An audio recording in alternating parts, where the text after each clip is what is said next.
आलोक शर्मा जी, जिस तरीके से नीट पर लगातार मामला गरमाया गया है, कैसे देख रहे हैं तुम आप? देखिए, मामला नहीं गरमाया गया है, 24 लाख बच्चों के भविष्य का विषय है।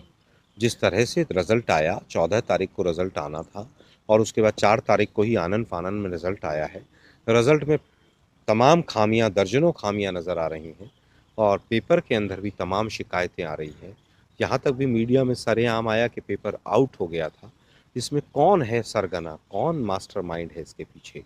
अब जब जांच की बात आई तो एनटीए जो जांच एजेंसी, जो एग्जामिनेशन की एजेंसी है, उसी का जो मुखिया है वो जांच करेगा। तो तमाम सवाल खड़े हुए हैं। 24 लाख बच्चों के साथ मोदी सरकार ने खिलवाड़ किया है और ये खिलवाड़ इनको बहुत भारी पड़ेगा। वो समझते नहीं है, 4-4 5-5 साल तक बच्चे नीट के एग्ज़ाम की तैयारी करते हैं। उनका एक सपना होता है। अग्निवीर को जिस तरह से करके आपने डिफेंस को कमज़ोर किया, क्या आपने यहाँ पर कोई घपलेबाजी की है? क्या दर्जनों बच्चे टॉप कर गए, 720 में से 720 नंबर आ गए? कैसे संभव है? एक ही स्कूल के, एक ही लाइन के 6-6 8-8 बच्चे 720 नंबर लेकर बैठे हैं। इससे कहीं न कहीं ये सिद्ध होता है कि कहीं न कहीं जो पेपर लीक का मामला था, कहीं क्या वो सच तो नहीं है, उसकी जाँच होनी लेकिन चाहिए। एनटीए ने कहा कि ये तो ग्रेस मार्क्स दिए गए। देखिए, एनटीए ने ग्रेस मार्क्स किसको दिए और क्यों दिए और किस बेस पे दिए, ये बहुत इम्पोर्टेंट चीज़ है। आज यहाँ पर 50 वैकेंसी आपके एम्स के अंदर है। अगर 64 बच्चे हैं, तो अब एम्स में किसको देंगे आप? वो कह रहे हैं एप्लीकेशन नंबर, एज, पता नहीं कौन-कौन से फार्मूले गढ़ रहे हो। जिस बच्चे ने नीट में इसका मतलब टॉप किया है, उसको दिल्ली एम्स नहीं मिलेगा। अब इसका एनडीए एनटीए इसका क्या जवाब देगा? बहुत सारे सवाल हैं। इसकी सुप्रीम कोर्ट, उच्चतम न्यायालय के तत्वाधान में जांच होनी चाहिए। लेकिन सर, कल मोदी सरकार ने तीसरी बार प्रधानमंत्री की शपथ ली, उसके बाद आपको पता होगा कि बस पे आतंकी हमला हुआ, उसमें कई लोग मारे गए।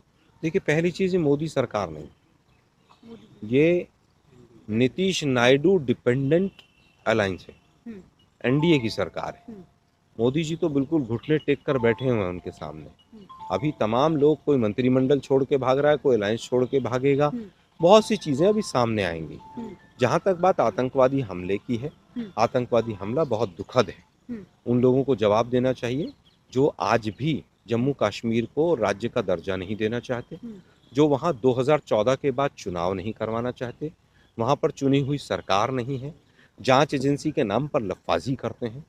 जिस तरह से सिक्योरिटी के नाम पर अभी तक धारा 370 के नाम पर झूठ बोले गए, नोटबंदी होगी तो ये हो जाएगा, फिर वो होगा, फिर हमने ये कर दिया, फिर हमने वो कर दिया, उसकी कमर तोड़ दी, उसके पैर तोड़ दिए। आज केंद्र सरकार को जवाब देना होगा कि 1-2 महीना भी नहीं जाता है कि इस तरह की घटनाएं हो जाती हैं। ना वहाँ प्रवासी सेफ है, ना वहाँ पर टूरिस्ट सेफ है, ना वहाँ पर धार्मिक व्यक्ति सेफ है, ना वहाँ पर जिस तरह से वैली के अंदर बीजेपी तो चुनाव लड़ने से भाग कर चली गई।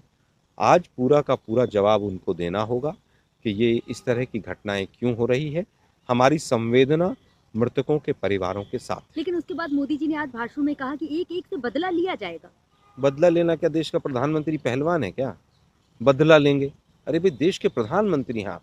अगर उन्होंने ये भाषा इस्तेमाल की है, बदला शब्द का इस्तेमाल अगर उन्होंने किया है, मेरी नॉलेज में नहीं है, मैंने नहीं सुना है, तो ये दुर्भाग्यपूर्ण है।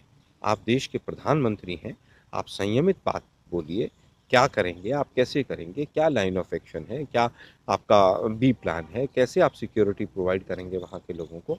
आप उसका एक खाका, एक प्लेटफॉर्म बनाइए और उसको देश की जनता के सामने रखिए। लेकिन सर, अयोध्या में बीजेपी की हार के बाद लगातार हिंदुओं पे सवाल उठाए जा रहे हैं। ये दुर्भाग्य है।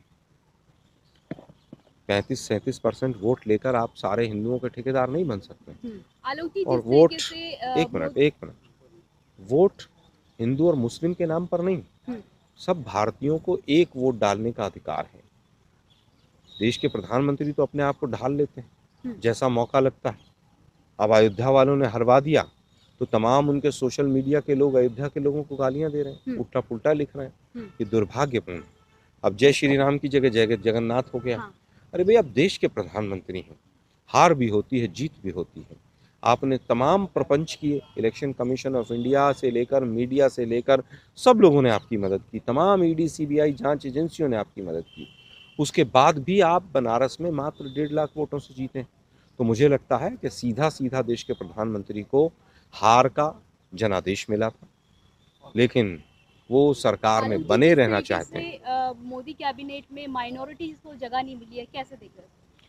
नहीं देखिए, माइनॉरिटीज़ में 5-6 मंत्री वो कह रहे हैं हमने 5-6 मंत्री बनाए हैं।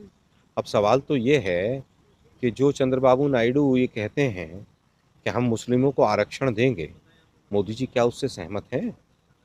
क्या जो उनका common minimum programme Andhra Pradesh में था, क्या मोदी जी की सहमति ली गई थी?